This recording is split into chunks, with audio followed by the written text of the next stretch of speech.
Today I'm briefly going to walk you through how to invite a new contractor into HeyPros and how to make them compliant.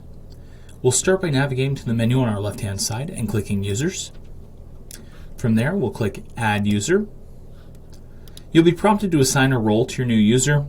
For any kind of subcontractor, we'll want to select Contractor. From there, we'll be prompted to provide them a name, last name, a phone number, an email address,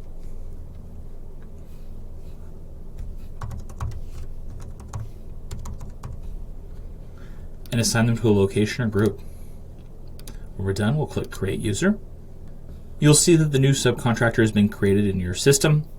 The subcontractor will receive a text inviting them to join HeyPros. The next steps you'll need to do to make them compliant are to first check the compliance checkbox here, and then next click the three dots next to their name, Edit User, and navigate to Compliance and Authorization. You'll see that there is a compliant field. We just checked that off.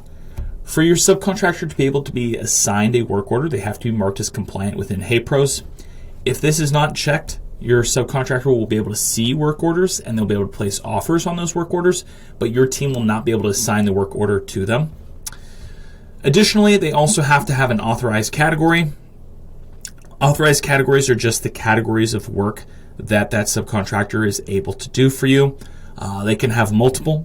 So for this example, we're going to say that this subcontractor is authorized to do cabinets as well as decks.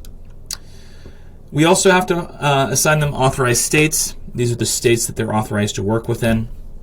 A subcontractor can be authorized to work in multiple states, but they can only be assigned work orders for jobs in states that they're authorized in. You'll also see that you're able to upload document sets for them here as well. So if you request W-9 documents or proof of insurance from your subcontractors, you can upload them from this screen as well. But the only ones required to be able to assign them work orders are checking off compliant and then assigning them a category and an authorized state. Once you're done, you'll click Save Changes, and this subcontractor will now be able to win work orders from us.